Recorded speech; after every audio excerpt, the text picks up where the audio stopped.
Hello, how's everybody doing tonight? Good? All right, so my name is Mary. I am a housing coordinator here at SVILC. Well, not here, but at SVILC. We're over in San Jose, downtown. Not sure if you're familiar with Santa Clara Street and right on 14th Street. So SVILC, we're a nonprofit organization. We help out anybody with a disability. So that means that it doesn't necessarily have to be physical. It could be mental, it could be developmental, and you do not have to disclose what your disability is when you come receive services from us. You can simply just come down. You can say that you have stress, anxiety, depression. We will not judge. We will not ask for documentation proving that you have the disability. Once you come over to our organization, we'll go ahead and explain what services we have, and if any of those suits your needs, you are welcome to stop by and request the service. So I'll start off by talking about the services that we have on site. So the first one is information and referral. So basically, once you come in for a short intake, which is probably 30 minutes or so, you are welcome to discuss what your need is, and then we'll try to connect you with the right organization. We have noticed that a lot of our consumers that stop by, a lot of the clients that stop by, they have been jumping from agency to agency. They go from one agency over in San Jose to another agency over in Mountain View. Sometimes they go to the hospital requesting the services, and they just have been around seeking, jumping from agency to agency. So we are working on a registry system, and what we are trying to do is to pair you up with the right service. So we'll actually sit down with you and discuss all of the organizations that might have that specific service that you are looking for. So that's one of the services that we offer and we begin with, so that we know that we are serving you the best way possible. We also have advocacy, which is really, really important for all of our consumers, especially if they have that disability, because you need to learn how to speak up for whatever the need is, whether it's you're at a grocery store and the wheelchair does not go up the stairway that they might have, or whether you have a housing issue and you don't know how to address that. So advocacy, sometimes you have consumers that need some sort of letter, or they need to write something and hand it over to either the landlord or the person in charge, the supervisor or whatnot. And once they've done that, they still don't have some sort of justice served. So what do I do next? Where do I advocate for myself, and how do I do so? So those are the questions that can be discussed with our advocacy coordinator. We also have peer support. So basically, peer support, just like any other program, you can come down to our workshops, or you can do the one-on-one appointments. And this is all on page 3, by the way, of your packets. And ILS support. We do have appointments, and those are really, really neat. You come down to our organization. Packets. Do you want me to spell this is? Oh, okay. One of each? We'll start handing those out. Alright. So with the ILS services, we have a lot of consumers, each ranging with their disabilities. And that program is really neat. We actually have, let's say, a consumer that just is learning how to use their wheelchair, and they don't know how to find their way around the kitchen area. They can't reach the cabinets. They don't know how to open the doors or whatnot. So what we'll do is we'll work with them on trying to arrange goals, and we work with them step by step on trying to resolve whatever their goal essentially is. So ILS can range anywhere from learning how to cook, learning how to set up the kitchen, learning how to set up your room. How do I go ahead and budget with only my SSI, or so on. So basically, it's a free range program. You set up a goal and we work with you until you reach that goal.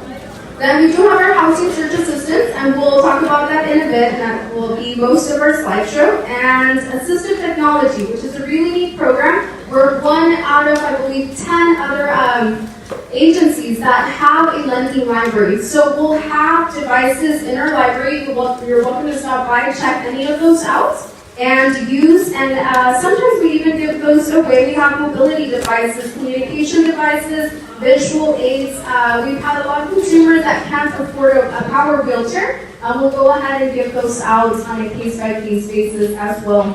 Now, the last program that we have is our community transition program. And we call it our CCT program. With our CCT program, anybody that falls ill at a nursing facility for more than 3 months, if you know of anybody, that has lost their unit, that they weren't able to pay for rent, or they simply weren't able to pay their mortgage on time and lost their property, now they're at a nursing facility, what we'll do is we'll work with them on securing a unit on their behalf. We'll go out and conduct the actual search of the unit. We'll provide the first month's rent, we'll provide the deposit, and we'll also provide the furniture. And the furniture will adapt their need. So if they have any disability, and especially if it's physical, we'll go ahead and work with that type of, finding that type of furniture.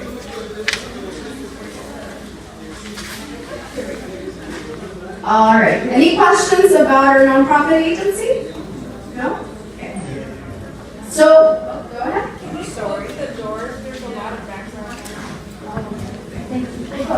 I'm sorry, I'm from Cat. All right. So most of the, go ahead. How is this funded? Like, it's not profit, but I mean, how do you have the funds to do these things? So we're a nonprofit agency, so most of our funds do come from the Department of Rehab, federal funds, and we also have some state funds at times, and then donations, of course.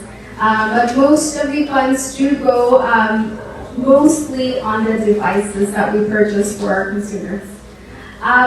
So most of this talk, we'll be in here for about, I believe, 30 more minutes. We'll be talking about affordable housing in the county of Santa Clara. So before I start off, I just want to let you know that housing, it's getting expensive. It's a problem that hasn't been solved. I think that the city, the county, the states, they're trying to work on finding some sort of solution. And finding affordable housing, it's going to be difficult. I've been to a lot of meetings, and there's just no way either part of the side. It gets political, and it's hard to find a solution to it. So it can be difficult, but we'll go ahead and talk about the options that are currently available. And we've had workshops where it does get political, and we have one side of the group asking, well, why isn't this available here in the county? Why isn't there more affordable housing? Those are questions that I won't be able to answer, unfortunately. So we'll focus on what is available and how we can work with it and how you might be able to qualify into those programs. All right? Question? You said it's difficult, right? Mm-hmm. Yeah, does that like apply to like houses and apartments and all that? Not to purchase. This is to rent. Most of our slides will focus on renting and acquiring secure housing throughout the county. Not necessarily purchasing a unit, but more. How do I get accessible housing, permanent accessible housing here in the area without the prices jumping so high up on a yearly basis? Okay. Alright, so I'm guessing that everybody's here because you want to learn about affordable housing. So what we start off with are a few questions. These are questions that you want to go ahead and start thinking about, just because we have a lot of consumers that will dive into affordable housing. They hear affordable housing and they rush, get an application, fill it out, wait for that 6 months, wait for a year. They might be waiting only 2 months, and then they realize this wasn't the best option for me, or I'm not comfortable in this living situation. So with affordable housing, we will be looking most of the time at wait list. Are you all familiar with wait list? More or less. So what that means is you hear affordable housing. Affordable housing is offered. So you go and obtain an application. There's tons of people sometimes applying to a specific unit. So what will happen then is that your application will be placed on a waitlisted system. So you might be the 20th person waiting to get into that unit. You might be the 100th person waiting to get into that unit. Depending on how many people apply, that's the range of time that you might have to wait to get into the unit. We're looking at, most of these places are a 6-month, 1 year, 2 year, for the most part. I just came across one in San Francisco that had a 10-year wait list. So again, It depends on the units. Now, because they've been looking at, because the county is aware of these long wait lists, a lot of the land developers are now using what they call a lottery wait list. So for the new construction sites, they will go ahead and say, yes, we have applications. Go ahead and submit your application. We'll then draw a lottery. And if your name comes up, then you will be placed on the wait list, which is now reduced to a 2-month, 1-month wait time frame because of the lottery system. So this is what a lot of new construction sites or land developers are doing. So the first set of questions that we would like for you to consider prior to launching onto the housing search is very obvious. The first one, is there anybody that would be moving in with me? This is a question that you should be asking yourself ahead of time, just because you don't know if that other person might have a 6-month contract, a 1-year lease in their housing unit, and income. If you combine 2 incomes, your odds of getting into a unit or securing a unit or being approved to a unit increase. Now, it all depends on how comfortable you are with leasing with another person. We've seen our consumers pair up in 2s and 3s, and they are able to get into the 2-bedroom units, into the 1-bedroom units, into the 3-bedroom units now. Whereas if it's just you yourself individually, you're pretty much, your odds of getting into a 1-bedroom decrease. You might only be getting into the studio units at times. All right. What is your total income and how much you can afford is a budgeting question. We have, again, our ILS coordinator. You're welcome to come into our ILS services and discuss your budgeting. So what we'll do is we'll try to take a look at where most of the money is going, which is most of the time rent. And then the separate income that is coming in, we try to see if you qualify for any other programs where those expenses might get reduced. So PG&E programs, there are tons of other programs that will go ahead and reduce payments so that can increase your possibilities of getting into certain units. What type of housing are you looking for? Is a really, really important question as well. Do you want to live in a studio by yourself? Or do you want to rent with others? Are you comfortable with sharing that kitchen? Are you comfortable with sharing the restroom? These are questions to think about ahead of time. We've had consumers that commit, find themselves in a 1-year lease with a roommate, and then halfway through the month say, this is not going to work. And you have to commit to that 1 year. We see this happening a lot with college students most of the time, sometimes seniors. But it gets difficult, and it's a question to really, really think about. And we suggest that you ask questions to one another. We do have sessions, we call it a roommate mixer. We'll go ahead and assign fun questions so that you get to know each other, not only, hey, it's my best friend, it's my uncle, it's my sister, but to see whether you can commit to the budgeting, whether you can commit to that rent, because it's really difficult to go ahead and get along with another person, especially when you are committing. Location is another really, really important topic. We have 2 types of people that come in seeking housing. Now, consumers that say, hey, I'm willing to spend most of my income towards rent. We have consumers that come in with SSI, SSDI, or whatnot, and they get paid, let's say, for example, $900. Well, that unit, that studio unit that they just applied to and got into is $850, and they're fine with that. We'll go ahead and pair them up with food pantry services, clothing pantry services. They have Medi-Cal. We can go ahead and apply for those services. But then we have other consumers that say, there's no way. I need 30%, 50% of my income to, I don't know, go out, to enjoy the rest of my money, right? So in those cases, it's really hard. The reality of it is it can become hard if that is the mentality, but if you're willing to relocate, the possibilities increase. We do have, as an example, out in Manteca, senior housing, age requirement, I believe it's 55, and the studios there are 301 for a studio.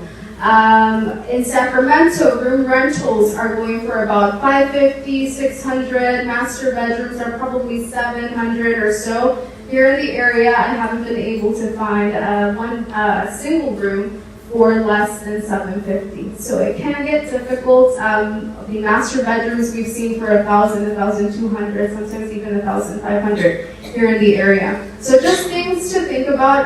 Relocating can be a possibility. We suggest that you at least keep in mind 3 other counties, do a full research, find out what is tying you down to Clara County or to any of our surrounding counties, and see what can better suit your needs and how you can retain most of your income. Is essentially what most of our consumers are trying to do. So keep other 3 counties in mind. It doesn't hurt. Research them completely and keep them as an option. The last 2 questions are, what are your needs and who can provide additional support? With what are your needs, it's better to go ahead and address them beforehand when you start your applications. Say, for example, you need that downstairs unit or you have an emotional support companion. Then it's good to go ahead and mention that in your application. We've seen consumers that will go ahead and submit the applications, and they wait for that 1 whole year, get called in for the interview, and then they say, oh, I need the downstairs unit.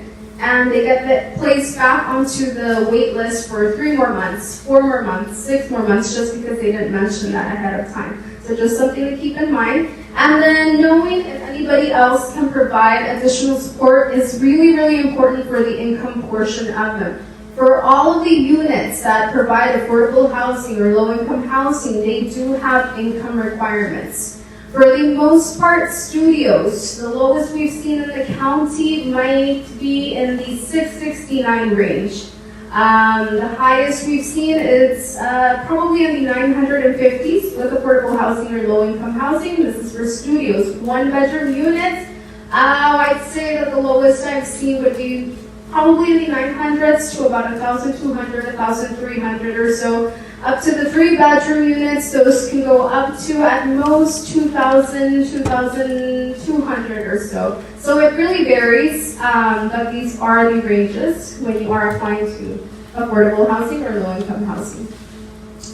In terms of who can provide additional support, we basically have a list here, and it gets broken off into 3 categories. The first one is really obvious, relatives or friends. With our community that does have physical disabilities, we've noticed that moving support is really, really essential, and there's not a lot of it. So pairing up with a local parish, it's usually our best bet. They do have volunteers that will go ahead and work around times and help out with that, but it's something that we've noticed that there's a huge demand and need for all of our community that does have, again, a physical disability. Figuring out if there's anybody ahead of time that can help out. Sometimes, I know emergencies aren't planned, but we do get faced with that 30-day, 3-day notices or so on. So with keeping sometimes the furniture, and that allows so that we don't have to pay out storages, which sometimes helps out a lot in the long run for our communities as well.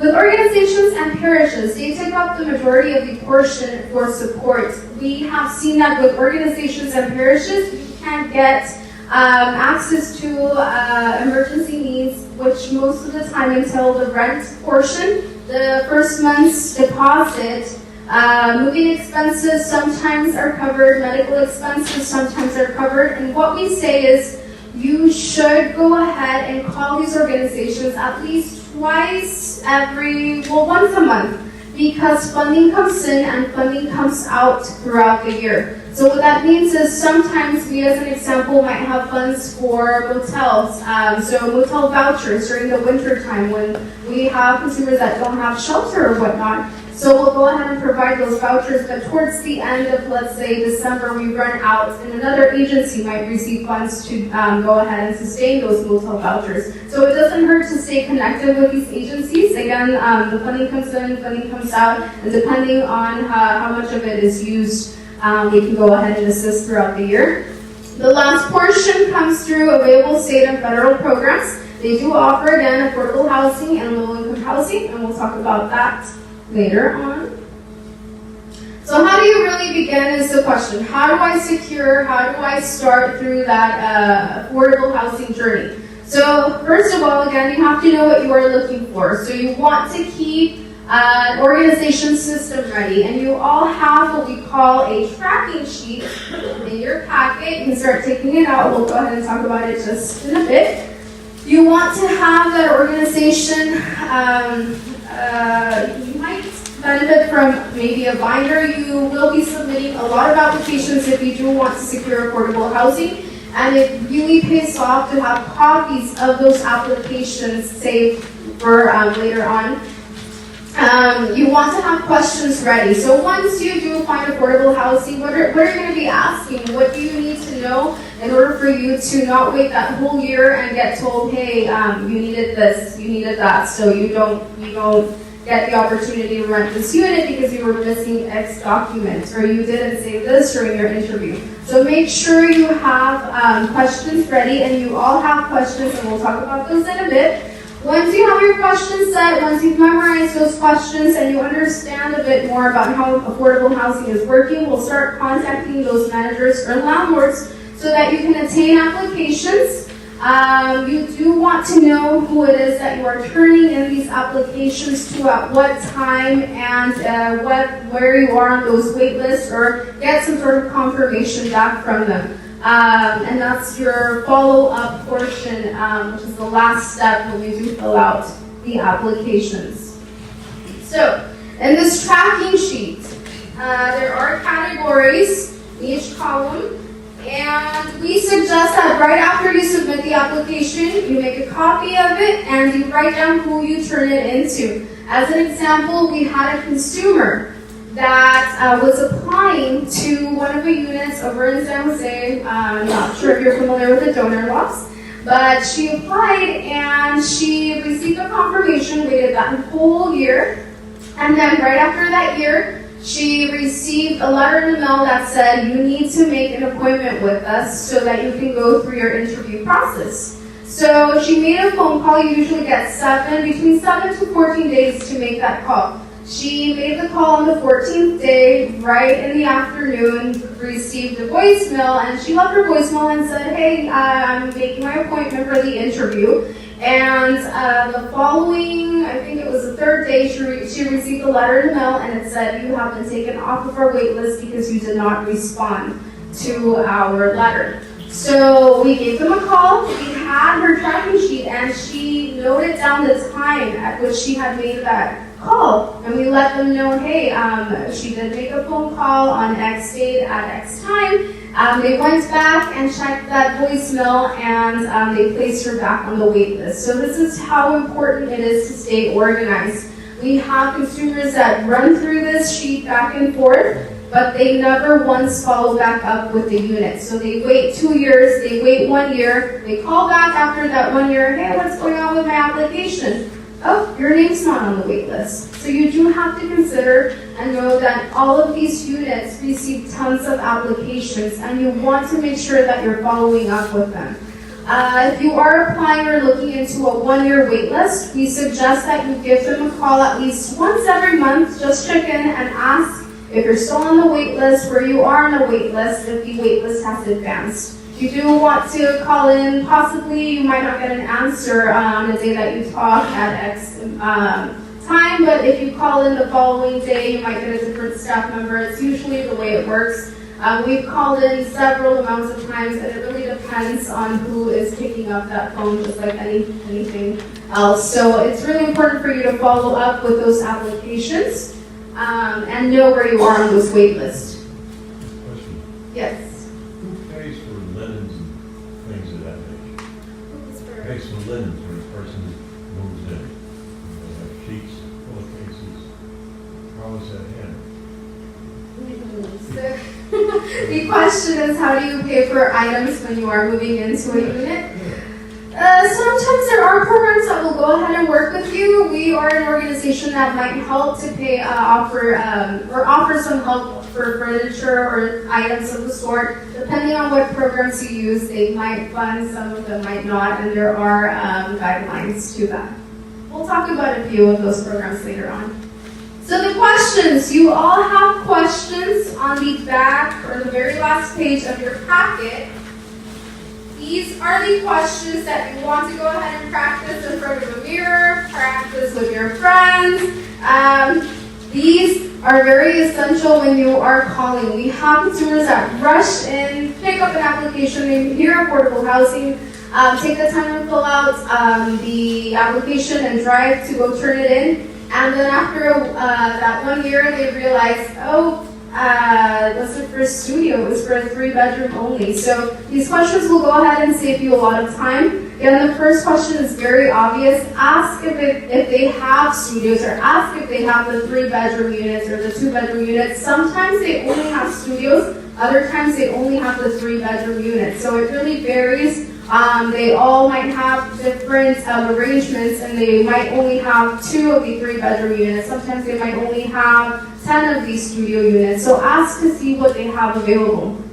The second question is asking if they maintain a wait list. And if they do, ask how long that wait list is. Some of them will be, again, they might just out of the blue have that 10-year wait list. Some of them might have a 6-month wait list or a 3-month wait list. And ask how you get on that waiting list. For most of these units, you have to go in person and obtain the application. Other times, they do have the application online. The online application has become more common. And sometimes for the new construction sites, they might have a pre-application. So they'll have you sign in or give them a call, and they'll ask for very basic information, and then you get placed into a pre-application process, and that's the only way that you'll be able to attain an application later on. Ask if they have a maximum or minimum income requirements, and if they have any other requirements. For the most part, the minimum income requirement is about $1,200 to get into these units. If that's something that you cannot meet, if that's an income requirement that you feel like it's a bit harsh, it might be too high, what we suggest is that, again, you have a few options. The first option is to ask what type of additional income they'll go ahead and accept. For the most part, I'd say that about 50% of the units will accept what they call an affidavit. So for an affidavit, the person is not legally liable for any of the rent that you do not pay on time. And all they have to do is sign a letter that explains that I can go ahead and pay X amount that the person is still missing, or that person cannot afford in order to match that income requirements. If they are able to do that, they'll go ahead and accept that letter, they'll keep it on file, and you are in the unit. Now, the other way is to find a cosigner, which is a bit more difficult. With a cosigner, they're legally liable for any payments that are not paid on time.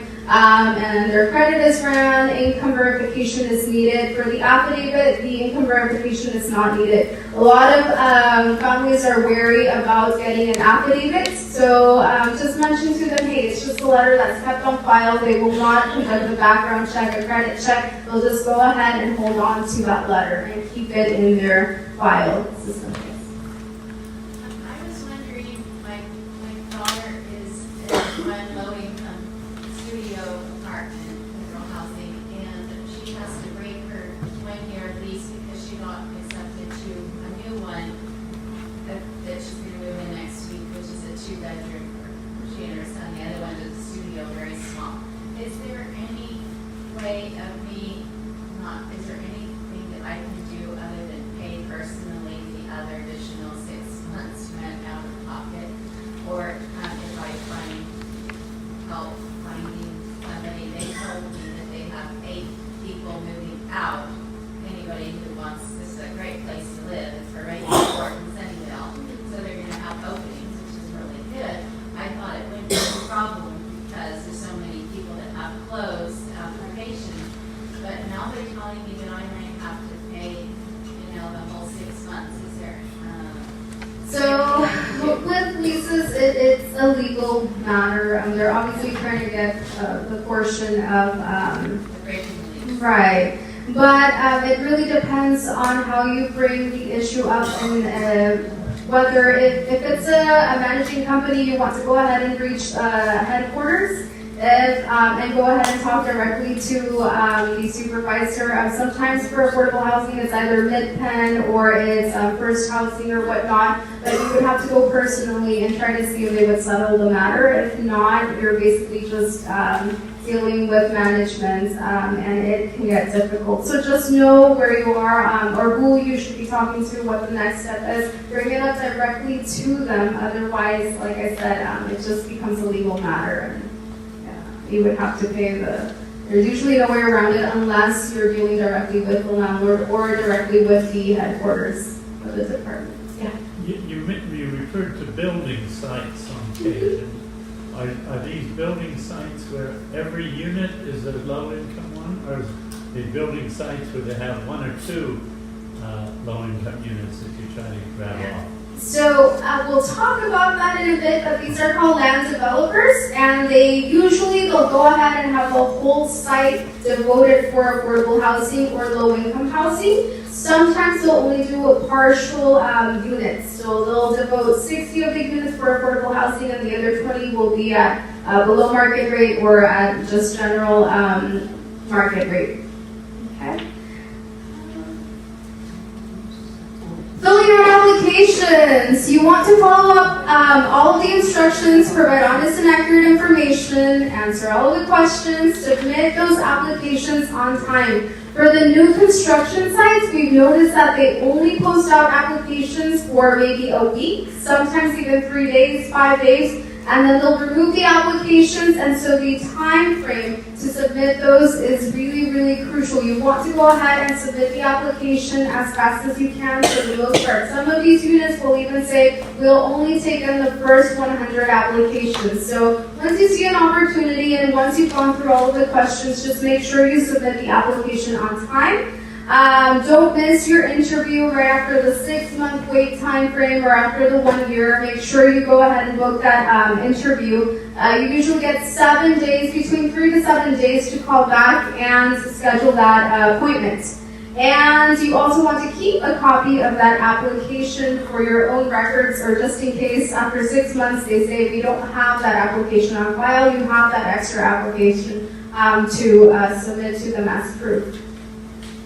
Once you do submit that application, what should you expect? So you want to follow up on a monthly basis to find out the status of the application. You want to make sure you know whether you're the 20th person, whether you'll be waiting 6 more months, 3 more months. And right after you submit it, I'd say about the 2nd month, you should expect a letter, or sometimes it happens during the 1st month, some sort of letter of status from the rental unit. So they usually mail out a letter and it says, thank you for applying, this is your confirmation number. Make sure you don't lose that letter. You will need it when you return for the interview process. If you can't find it, they sometimes say, well, we can't find you, you don't have the confirmation number, we see your name, but we don't see the application, or we don't see that confirmation number. So make sure you place that confirmation letter or that confirmation number in a safe place. Sometimes right after you apply online, you receive that confirmation number. Make sure you print that page and keep it in your records as well. Again, the interview date will be set up right after that wait time frame, so maybe after the 6 months, maybe after that 1 year. And then during the interview, or when you do attend the interview, the documents that are most likely requested is personal identification, earned income for the last 90 days, so last 3 months, records of any other income. This is where the affidavit comes into place, or a co-signer. Asset information, bank statements for the last 6 months, landlord and rental history for the prior 2 years. If you've been living with family members, or if you've been housed in a shelter or whatnot, they do accept certification letters. So just a letter stating I've been living with X person, or I've been staying at a shelter, and then it's signed off, and you turn that in as proof as well. For the applications, we do have a lot of consumers that don't want to submit. Sometimes the bank information is requested, or social security. You can leave it blank, but when the interview does come along, they will request this information. Sometimes for those that don't have a social security yet or whatnot, they will accept the ITIN numbers. You just have to make sure you call the office and ask if that's acceptable. Most of the places will go ahead and take that as well. If you don't qualify, if you feel like you're not qualifying for whatever reason, these are some of the scenarios that we most likely see. or we most often see. So the first one is, I don't have enough income. So again, getting a letter, that affidavit letter, or finding a co-signer, which is a bit harder, is a solution to that.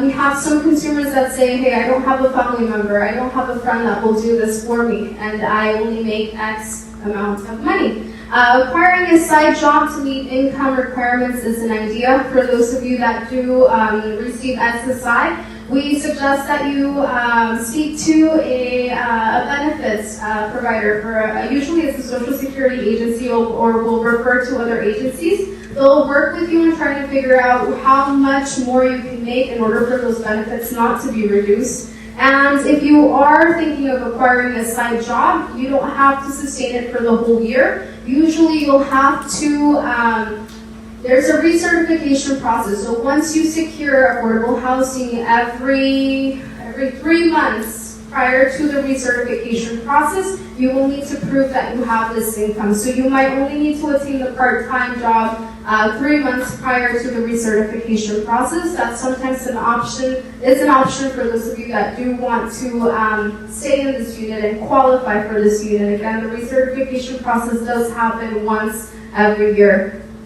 If credit or background is an issue, I'm not getting into these units because of my poor credit history. I'm not getting into these units because of my background history. We've worked with a lot of consumers where we've seen that they'll go ahead and get denied from these units. But there is what they call an appeal process. With the appeal process, if you have the right documentation explaining why your credit is in the situation, why your credit has a poor score, or why you have a background, some sort of background history, if you can explain to them and prove to them, hey, I've been working with X agency, I've been working with, on trying to pay a credit card that I didn't pay on time, or I had a medical condition and I haven't been able to pay that back. If you have the right documentation, if you have the right set of documents, you turn those in. You have about 3 days, between 3 to 7 days to submit an appeal. And if everything is set to go, they most likely will go ahead and accept as long as you have the documentation in place. And that's something we can go ahead and work with you on, trying to develop and trying to document as well. The other two options are to pair up with another to meet those income requirements. Again, you do have to consider, will I be okay renting out with roommates or renting out with others? And the last one is renting out a room and keeping in mind other counties as well. We'll talk about Section 8 in a bit. So with Section 8, counties, thinking of other counties, that's where this comes into place as well. Every county in the state has a housing and urban development, otherwise known as HUD. So every single county has a housing department. And they have two programs which are very popular, or the most popular. The first one is the Housing Choice Voucher. So this is generally what they call Section 8. The way it works is you go to your housing agency, your housing authority here in Santa Clara County, you explain to them what the situation is, they'll ask for documentation, and what that does is if you meet the income requirements, there's always an income requirement for these programs, then they'll go ahead and authorize a voucher. The voucher will go ahead and pay 30 to 40% of your income towards rent. So if you are making only $100, you will only pay $30, $40 for rent. If you're making $1,000, then you'll pay $300, $400 for rent. Usually you attain your voucher and you have to find a landlord that is willing to take the voucher. An inspection is conducted. If everything passes, then you'll go ahead and attain the unit, and again, you only pay 30 to 40% of your income. In Santa Clara County, that program has been closed since 2006. They are looking to try and open it. We've seen consumers that are still on that wait list, have been on the wait list for 10 years, and they haven't secured much. But another option to keep in mind is that other counties have this program open throughout the year. The most popular counties will only open about once every year, and they have been using the lottery system for the most part. A lot of them were using the wait list as well, but now for the most part we've seen lottery systems. So Sacramento, Fresno, Monterey County, Sonoma County, San Diego County, they'll go ahead and open up their programs throughout the year. They'll say, hey, we have Section 8 available, go ahead and apply. Sometimes they'll have preference requirements, so if you're a senior or for those displaced by natural disaster or families or veterans or whatnot, they'll sometimes have preferences. For the most part, they're pretty much open without preferences. And you can go ahead and apply. An interview is conducted as well, documentation is submitted, but if you do attain a Section 8 voucher, what happens then is you have to move out into that county for 1 full year. So we've seen consumers that attain a voucher out in Hawaii, they're fine with it. They go ahead, move out for 1 whole year, they live out in that county, but after that 1 year, they're able to port their voucher to any other county throughout the 50 states. So as long as they keep meeting the income requirements, they can bring back that voucher over to Santa Clara County, they can port it out to Monterey County, Oregon, whatever county has, whatever county they want to. The price does change a bit. So here in Santa Clara County, for a 1-bedroom, I believe they're paying out, I think the price has changed on October, but they were paying out $1,950 for a 1-bedroom. So, yeah. So is there preference to the people that live in, let's say, Sacramento County? Is there preference to those residents who are outside? Sometimes it'll say preferences for those who work, live, or attend school in the county. If it says that, then there is a preference. If it doesn't say anything, then it's pretty much open. Yeah. So you're saying that if somebody is a resident, say like in Oregon for a year, and they get the HUD housing approved there, and they bring their voucher to another place, would it be valid in Santa Clara, or is that program closed to them now because it's not? No, so if they attain a Section 8 voucher in Oregon and have used their voucher in that county for 1 year, Use the voucher. right, after the 1 whole year, they can transfer it or port it out, they call it to any other county, including Santa Clara County. They just have to find, anywhere, they just have to find a landlord that is willing to take the voucher. Project-based vouchers work a bit differently. So with a project-based voucher, those are land developers, landlords basically, or larger companies with landlords that have units, and they say, hey, we're going to build a building, and it's going to have 60 units. Those 60 units will go ahead and subsidize rent. They in turn get tax credit cuts. So they'll go ahead and say these units, all of these studios will be $800, and then the tax credit cut will go ahead and return whatever portion they are subsidizing. So basically, you have to go out and hunt for those units that are providing these opportunities. Okay, so those are the 2 programs that are available.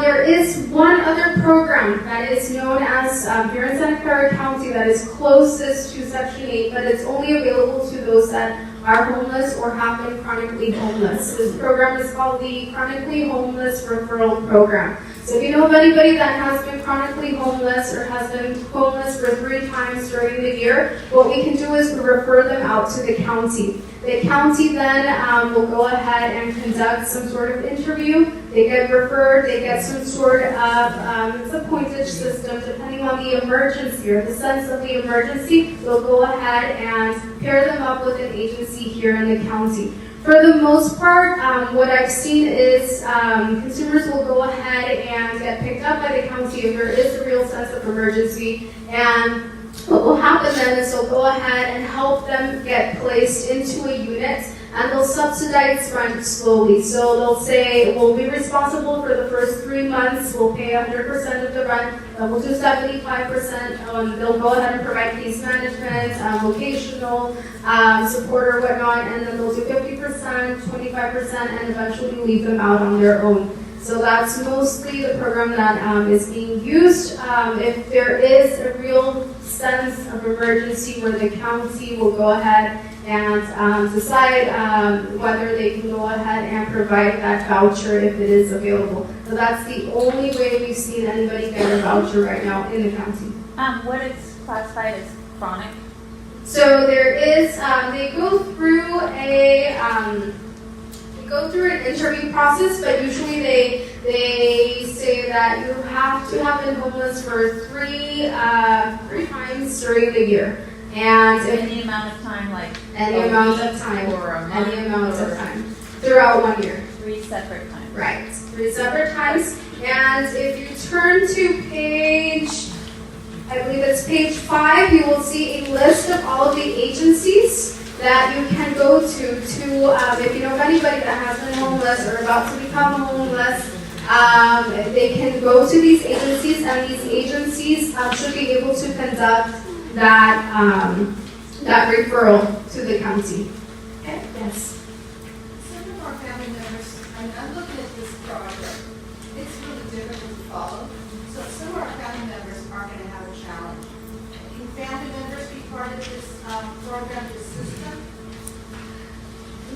Meaning, go help them with appointments, seeking out things like this. I mean, it has to be an individual person. Seeking the housing, you mean, or? So we'll talk about supports in a bit, but other than that, you be following the flyer or following the process of housing. Process. Right. So with the process, what we've sometimes come across is if somebody does need essential help securing the unit, going out and finding the unit, filling out applications, if it usually gets separated into whether it's application assistance and filling out the applications, or do you actually need somebody to go out with you and find the unit. If it's just the application portion backwards, then we can go ahead and assist. Basically, any agency can go ahead and try to help with all the paperwork that it entails and helping out with the application, filling out the actual application. If it's the other portion, usually we have to refer to a case manager. Case management, they'll actually go out with you and work with you on picking up that phone and trying to secure that unit, or going out into the community and speaking to the landlord, explaining what the situation is. Sometimes those require that case management, and we'll go ahead and refer out.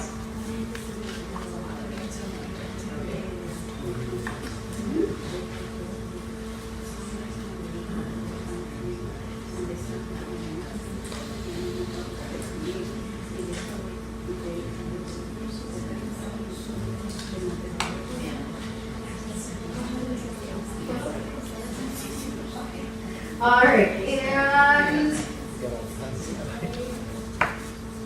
where do you search? So most of the time, affordable housing, for the most part, we've seen get publicized out online. We do have organizations that will have direct connections with some of these units that are offering low-income or affordable housing. You do have to be in their programs or receiving services from these agencies in order to get into some of these units. And we'll talk about those in a bit. Word of mouth, phone applications, bulletin boards are really just the old-fashioned way of getting or trying to find a platform to attain room rentals for the most part. It's usually, again, through online or organizations that you get a full sense of where you can find affordable housing or low-income housing here in the county. If you turn to the second, I believe it's the fourth page in your packet, the first 3 bullet points, so number 1, number 2, number 3, these are all resources for Section 8. So if you already have a voucher, these would be good websites to look under. A lot of landlords will go ahead and promote their 1-bedroom, their studios, and they'll say, yes, we'll go ahead and accept Section 8. The third bullet point, if you're interested in acquiring Section 8, this is a really neat website. You simply just go ahead and provide them with your email address, and you let them know, hey, I'm interested in California, I'm interested in Arizona, I'm interested in Texas. And automatic messages will go ahead and pop up on a monthly basis where it'll tell you, hey, there's a county that just opened up their Section 8. It's a lottery system. These are the preferences. So usually, as an example right now, we have, I think, Texas, New York, Santa Barbara here in California just opened up, and it'll be opened up for about until the end of the month. So it'll alert you of whenever there is a Section 8 opportunity. Middle portion, under affordable apartment developers. These are all of our land developers here in the county that are constructing or are developing some sort of program for affordable housing or low-income housing. So again, the most popular ones are mid-pen housing. If you ever see or come across a sign under a construction site, it's a signal or a sign that they will be offering affordable housing soon. Bridge Housing, Charities Housing, EAH, and Eden Housing, along with First Housing, are the most popular, most active developers. They'll have postings up generally at least one posting up every month. So they'll post out an opportunity. Again, these are all of the land developers here in the county. On the bottom portion under apartment rental websites, these websites will go ahead and hint out room rentals. If you do need assistance with securing a room and you're worried about the process, you can go ahead and schedule an appointment with us. We'll go ahead and give you a few tips. It can be difficult at times trying to secure that room rental, but you can go ahead and work through that individually by appointment. With room rentals, it's basically just be wary about knowing who you are leasing the unit from. Sometimes you won't get the landlord's name, so knowing who the subleaser is, what type of contract you are filling out. We'll go ahead and provide you with a room rental application so that you can go ahead and get the right information from whomever you're renting that unit from. On the bottom, you have special housing programs. You do have to provide medical documentation to get into these programs. Again, most of the agencies working with any of these housing programs have designated units, or sometimes when you see a new construction site, 10 of those units might be placed aside for any of these programs. So those are special housing programs. Again, you need medical documentation to secure those. We do have a 100-page packet on site. So what that packet has is a list of categories of affordable housing throughout the county. And it's designed after, it'll have categories, that will say city, and it'll have Sunnyvale, Santa Clara, Mountain View, and all of the exact addresses of all the places that offer affordable housing. The only issue with that is that it can be overwhelming to call each and every single unit only to come to hear that, hey, they have a closed wait list, or they have this preference, or they have X preference. So what we have designed instead is just a general flyer. I'll go ahead and pass that out.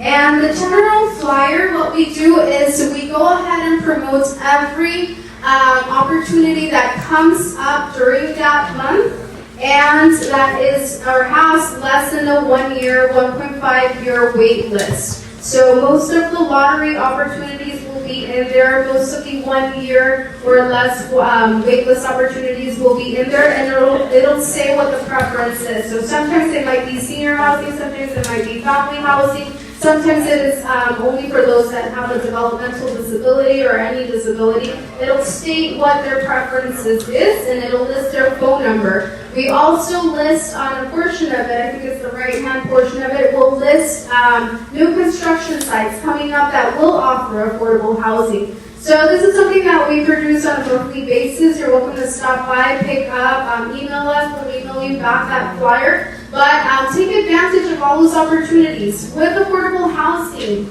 a few years ago, it used to be that you would have to pay an application fee to submit the applications. Nowadays, you just turn in the application, and up until you're next on the wait list, you will pay for the application. So right after your 1 year wait list, they'll go ahead and charge that application fee.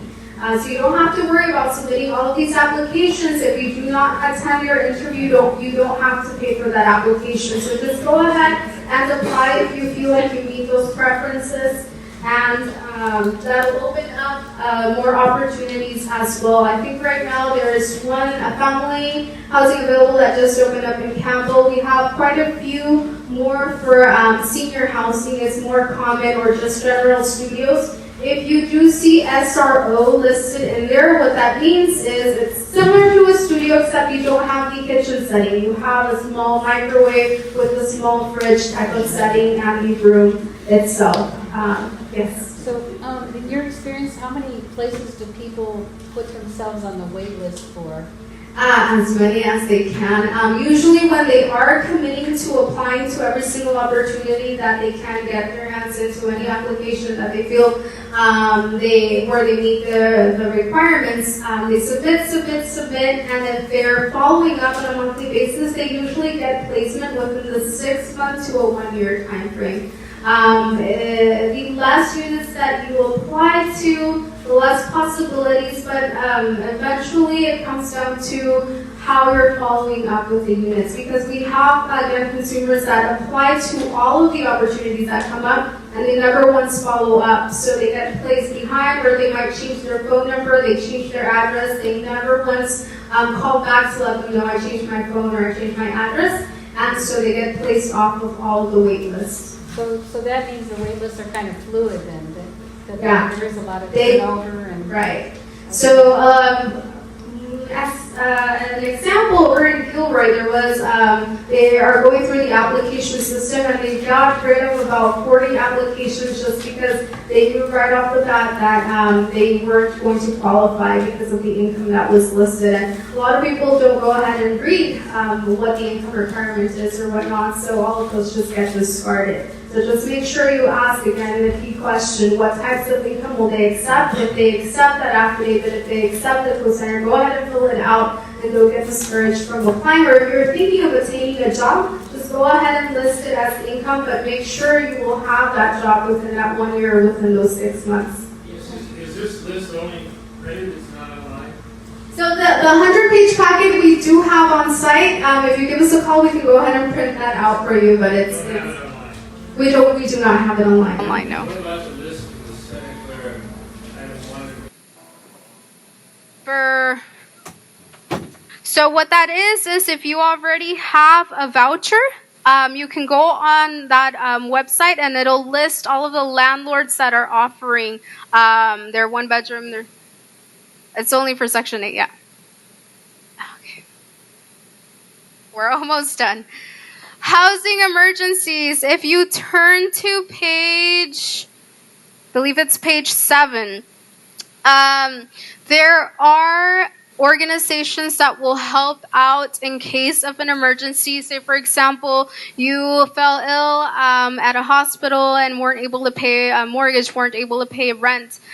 These agencies will go ahead and request documentation of the emergency, but they will go ahead and help out with either the first month's rent, delinquent rent for up to 2 months, or utility bills or medical bills sometimes as well. The most common organizations from which to seek assistance from are the Emergency Assistance Network or St. Vincent de Paul. You will have to look up your zip code and then find out what agency you belong to. The best advice I could give you is to ask about their guidelines. We have a lot of consumers that are faced with an emergency. They simply just call, pick up the phone, they say, I need help with $300. Ask no questions, receive the assistance. A year later, they have another emergency. They call back in and they get told, you've already used this emergency system. So ask about what type of funding you are receiving and ask about their guidelines. For most of these programs, we have about 3 programs in the county circling around. The first program will go ahead and assist once every 5 years. You can only use the program once every 5 years, and you can use up to $3,000. The second program, it might be a once in your lifetime use, and it covers up to about $2,500. And the last program usually comes from private funding. So as long as they have funding available, you can go ahead and use, but just make sure you ask. We've had, again, consumers that don't know. They use up the service and they only need help with $200. They could have used the St. Vincent de Paul Parish Conference, which will usually will suggest in case you have a lower portion or a lower emergency or need. We'll suggest the Emergency Assistance Network if you have a larger need. So just make sure you ask about the guidelines and you know what type of funding you are using. Yes? They're not. Sometimes we have certain agencies that won't disclose. Right, so we'll go ahead and know what funding sources we are working with. Others don't want the agencies to get disclosed just because of their own reasons. But funding, just ask what type of assistance you are receiving. Okay. Good. Housing rights. There's also a page on. It's number 6. We call it the Fair Housing Resources. It lists everything that entails legal assistance. So in case you've been a victim of discrimination, in case you feel like you're having a landlord dispute, in case you feel like there's a health and safety violation, these are all free agencies that offer free services. For the most part, we suggest that you seek out that you go out and request services from 3 agencies because you don't know whether they will be taking your case or not, or because they might have a lot of people coming in for the intake. So just make sure you call up 3 of these organizations, and then you feel whom you're feeling the most comfortable with. We have a lot of consumers, again, that will go ahead and make appointments and then say, it didn't work out, I didn't feel comfortable working with X attorney, or I didn't like the way my case was handled. So just get a feel for it. We do suggest that you take your evidence with you. So what that means is, if you cannot document the issue, if you can't take pictures, then go ahead and write a letter of what the issue is, send it to the landlord, and then get a copy of that and document their answer. And that's what you go ahead and take to any of these appointments that you do make. Again, if it's a health and safety violation, we suggest giving a call to the city code enforcement. Each city has their own code enforcement. They actually come out and go ahead and inspect the unit, or they'll take pictures, and that itself is your evidence as well. So that's for you to keep. And then you also have housing rights. There is a right to a reasonable accommodation, which is a change in policy. So say, for example, the landlord says you cannot park on this side of the parking lot. But if you have a medical condition where you need to use that side of the parking lot, then again, you're able to change that policy or bend that rule. You do have to have medical documentation of your disability to go ahead and seek that reasonable accommodation. If they deny the accommodation and you feel like it's reasonable, then that's when you seek any of these legal services. For a reasonable modification, what that means is you are allowed to modify the unit, add grab bars, or have some sort of ramp be built, as long as it's reasonable, and you will need, again, medical proof of the condition. This is something that you talk about with the landlord. Sometimes the landlord will go ahead and pay half of the amount. Sometimes they won't. There's no control over who pays what, but the modification can be made to the unit if it's reasonable.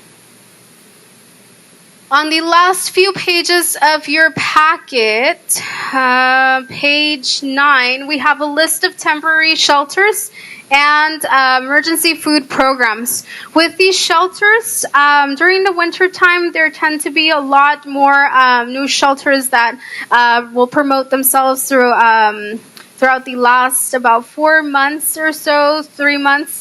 But they do get highly impacted. And these programs can host for about 30 days, 60 days, or 90 days at times. So just ask about what their duration is and inquire about the shelter setting. Some of them, there are bunk beds, and some of them have the cubicle setting. Some of them just have the sleeping bag setting as well. So ask about those. And then we have a lot of pilot programs in the county that are being called these safe parking zones. So for any of those or anybody that you know that does have a vehicle, these again are pilot programs that are just getting started. We have one in Mountain View that just started out, and we have another one being ran by Amigos de Guadalupe and West Valley Community Services. So if you know of anybody that's staying in their vehicle, these would be good programs to get them started with or paired up with. There's an intake process, and then depending on priority, again, during the winter time, they tend to get much fuller than any other months, but they do have an intake process right now. Depending on the sense of emergency, they'll go ahead and take people in. For most of the time, we've seen the 30, 60, and 90-day rule being implemented. Yeah. Food programs, there is a 1-800 number. If you call that 1-800 number, they'll go ahead and let you know, hey, you have a food pantry right next door, or take advantage of this other program, which is 2 blocks away, monthly grocery programs or so on. They'll let you know what is most convenient or nearest your unit.